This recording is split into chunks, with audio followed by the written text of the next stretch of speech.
yeah, I spoke to Glenn, and Glenn's like, mate, we've been told it's over. Like, we're gone. Like, we're packing up. The cars are in the truck.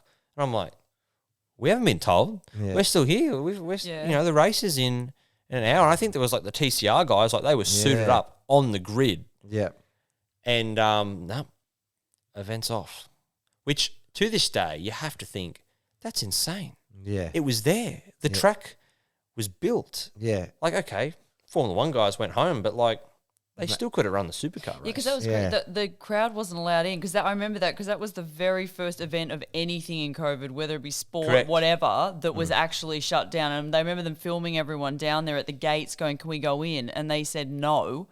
And then so you guys are all they didn't show that part on the news of everyone being suited up down there ready to go. Yeah, the TCR guys I think were ready to race. That's what I mean. They weren't showing that to everyone else. They were like, nope, it's over, everybody out.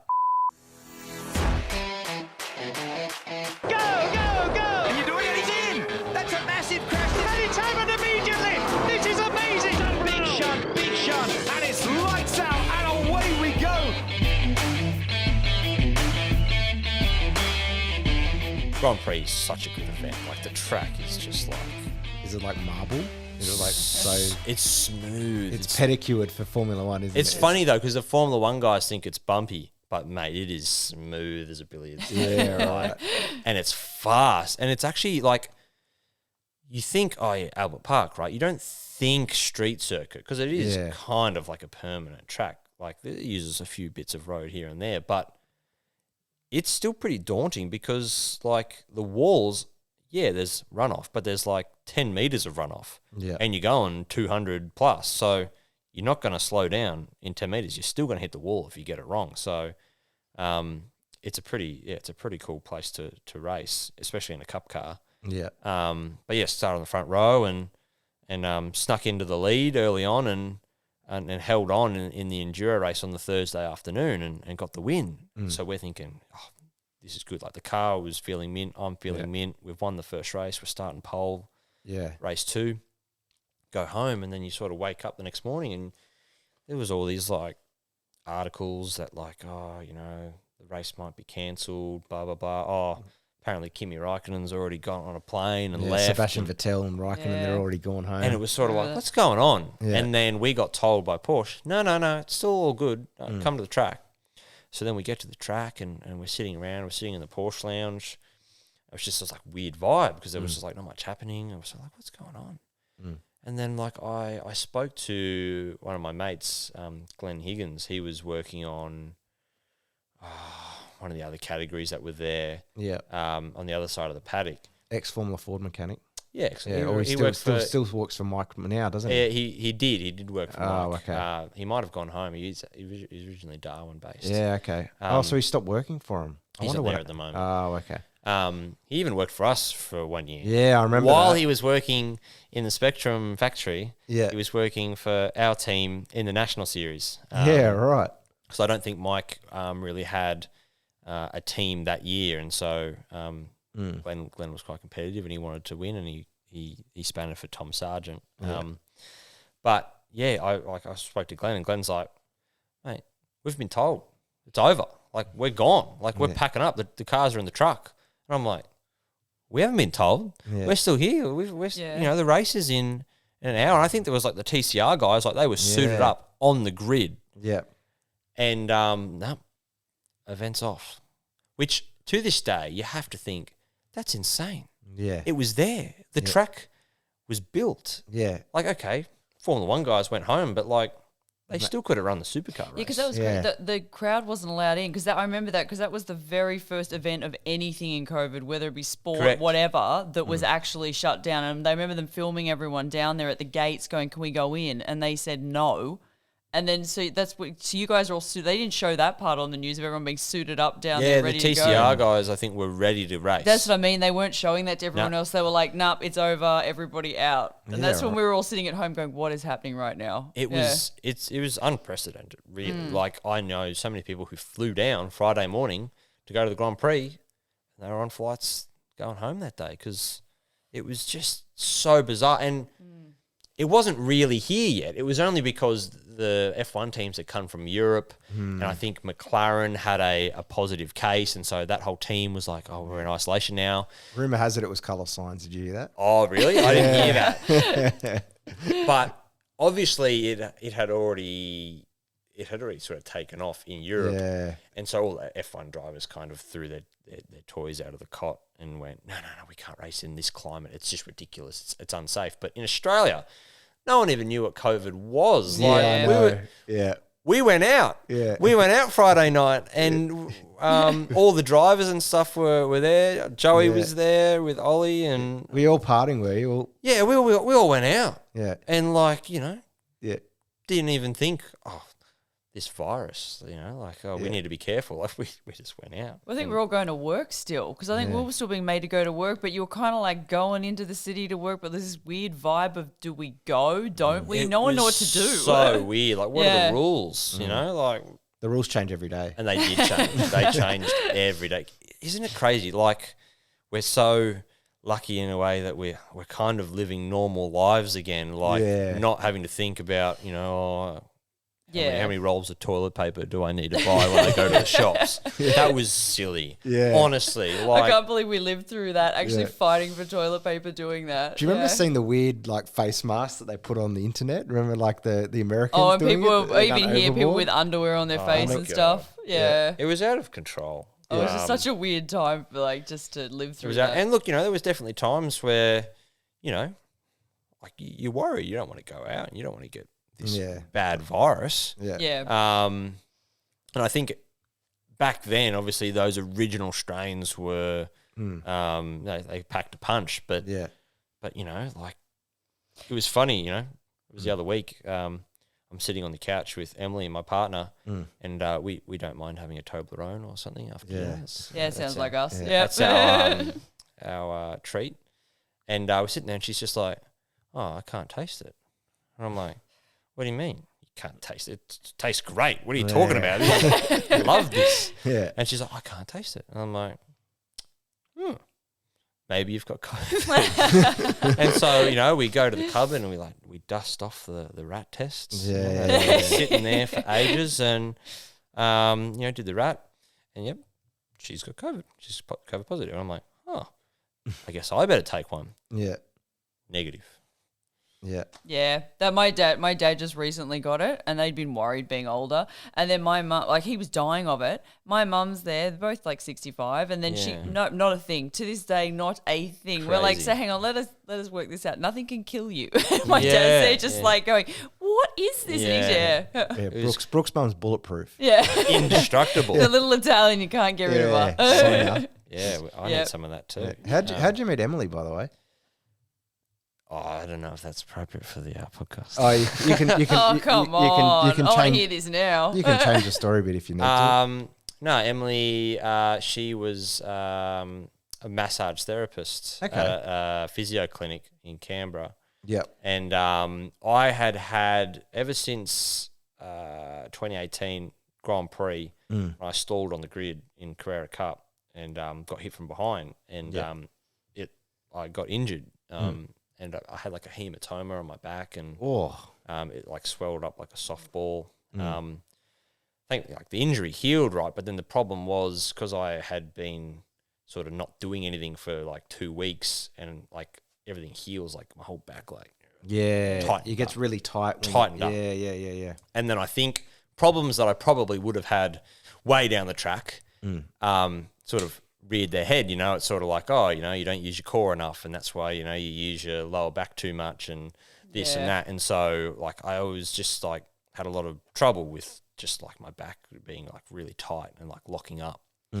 And then Ben Gathercole, who's sort of a performance coach to me and mentor, he's like, you need to go to this clinic. Yeah. This clinic, there's a good physio there, and physio was like, you in Canberra.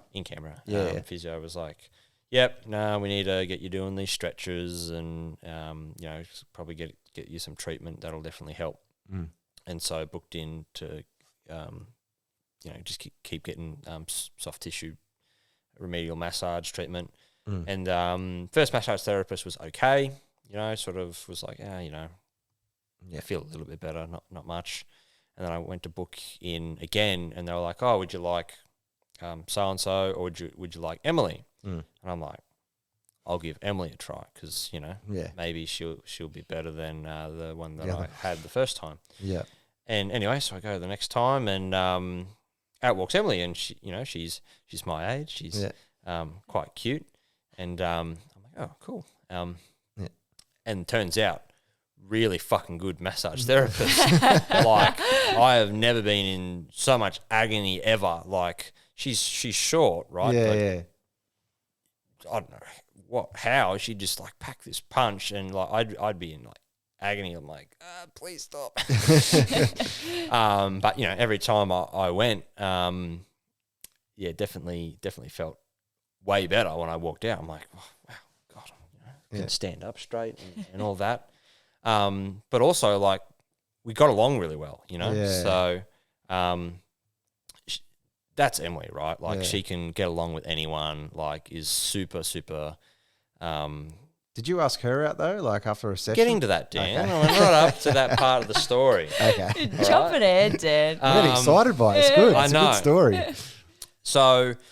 We got along, right? And, I learned more about her and how she, she basically, had a year to go of her studies, and she would have been a fully qualified physio. But she also did like personal training and right. Had a lot on her plate, right? She sort of ran her own business on as well as sort of working in this clinic, and she knew nothing about motorsport. Yeah, okay. So, she's now got this race car driver trapped, for an hour, and she can, ask all these questions, and, I'm sort of trying to explain it to her, like what it all means. And I probably knew her for about 12 months, honestly. Like I sort of just going there sort of fortnightly, or if I couldn't go for a month because there was events, get back in later. And obviously I thought, oh, she's a really cool chick, like we get along, we seem to be able to talk for like the hour non-stop. Yeah. But like, I don't know the rules about this sort of thing. Like she's what if she's just being like super nice because like she is, or maybe she's being like super nice and, she doesn't actually like me at all. Right. So I just did nothing about it. Right. Yeah. But really, really, enjoyed, hanging out whenever I'd go there and get the treatment. So I think, she gave me her number at some point just in case, like, I would ever need to, like, cancel because every now and then I'd be like, oh, I'm going away now. Sorry, I can't make it. So I could just text her. Very convenient. Yeah. So she gave you the hint. Maybe that was the hint. I don't know.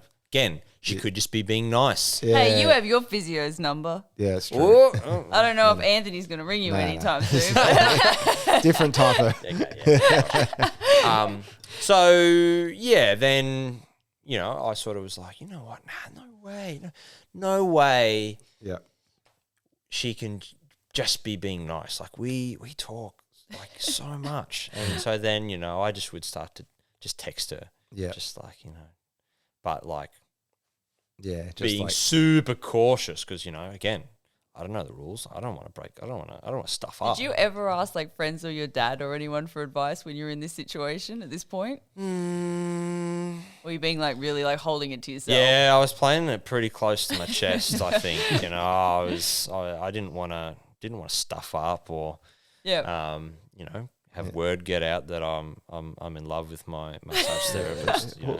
It kind of mirrors your parents' love story in a way, doesn't it? Because it meets through business, right? In a way, that's true. what it. True. So Cole didn't butt in and go, maybe try like this. No, yeah. Colin and I, we only talk about race cars. Right? we only talk about race cars. But so just start texting her, and then I think I rang her one time because she was like driving up to Sydney, and I was like, oh, I'll ring you to keep you company. Yeah. Yeah. And so, just sort of playing the slowest game ever. Yep. And then basically she cracked it and she was like, what's the go, Cameron? I was about to say, the fact that you rang her to say, I'll keep you company while you're driving, I was like, come on, she knows. Yeah, no. So by the way, Brooke does that. Like, I was panicking at Wakefield Park earlier this year, right? And Brooke's like, oh, I'm driving, and I'm completely oblivious. Yeah, I don't get signs too. Like, I'm a bit. Yeah, he won't pick it up either at all. Brooke has to like push me to understand that she loves me. Do you know what I mean? Like, I'm hearing this story and I'm like, she knew. She was just waiting for you to like get there. Yeah, but I was shit scared that I was. What if she was just being nice? And then one, embarrassing. Yeah. Two, lose a really good massage therapist. Yeah. What am I going to do? Go find another one? Like that sucks. Yeah. So but no, she basically just was like, what's the story here? Like, you're beating around the bush. Like, come on. Yeah. And I'm like, oh well, I guess I like you, and then she's like, good, because I like you too. And it's like, oh god. Yeah. So yeah, I don't know. Then we went on a date. I think we walked the dogs the first time, and then Walked her dogs. My dog. Dog play date. Oh, a dog play date. Dog play date was the first date. Oh, that's kind of. She doesn't reckon that was the first date. She reckons that was just hanging out. Okay. That might have been before she bailed me up. Yeah. The time. Oh, you should have played the game. Well, Brooke played the game with me where she was trying to like get me to 3 months. So she knows. Oh no, that's because Dan. So everyone, with your autism, he kind of like we did 3 dates, and he goes, "This means you're my girlfriend," right. And I was like, "No." So I'm a straightforward thinker. 3 dates, you pass the test. That makes sense. That makes sense. He was straight in there, like, we're done. Yeah. I did appreciate that after, like, as anyone who's been through, dating and online dating, people stuffing you around. I knew where I stood with Dan. I can't complain. Exactly right. Exactly right. So you're a numbers man. You may have thought the same as me. Okay, first date, second date, So the first one on her end did not count. No, the first one apparently didn't count. Look, it's a matter of opinion. Yeah, right. So you got to go for the fourth date. Second date definitely was the first date. Yeah. Like Emily, like as you can probably gather, is like super active. Like always out walking, running, up a hill, down a hill. Yeah, training. Pretty much like what Brooke does with me. So this basically, is what we learn for anyone listening with like the race car drivers. You look active, and when you're in the car, you're active. That's your happy place to be active. But other sports than that, it's like, do I really have to do this? So yeah, I'm not a runner. No, by any means. Don't do running. I enjoy like cycling. Enjoy mountain biking, running. No. Yeah. But I went on runs. Because really, that was a cool way to spend time together. Don't go on many runs anymore. No, we've gotten past that. So, but and you made the whole run, or did you get to a walking stage? No, yeah, there was breaks. We had breaks. Yeah. But no, she that was the first time we went for a walk. I think around the lake and got a coffee and all the rest of it. But, right. Enough about me. Enough about your dating life. I actually want to get back to your current year next year. Racing cars, which you got truck assist racing on your helmet. Yes. On your helmet. I was actually saying hat. More so used to saying helmets because there's helmets over there. Yep. But so you've raced literally every generation of car, really, haven't you? You've gone in the co-driving. You've done the current generation that going to a Super 2. You raced the one that's going to a Super 3. And then now have you driven the Gen 3 yet? I haven't driven the Gen 3. Yeah, okay. So yeah, I guess that is a pretty cool stat. Having driven the VF this year in Super 2, the ZB at Bathurst, and now Gen 3 next year. So it's been cool. But also it's like the perfect timing, right? Because I haven't been in one particular car for too long, so it's not like I've tied my driving style to a specific model or car or anything. So I sort of feel like with Gen 3, hopefully that sort of leaves me with a lot of flexibility to sort of pick up the new car and sort of run with it. Want to hear more? Each week we will share the hottest clips from our guest interviews on YouTube. But to hear the full episode, make sure to subscribe or follow us on your favourite podcast platform.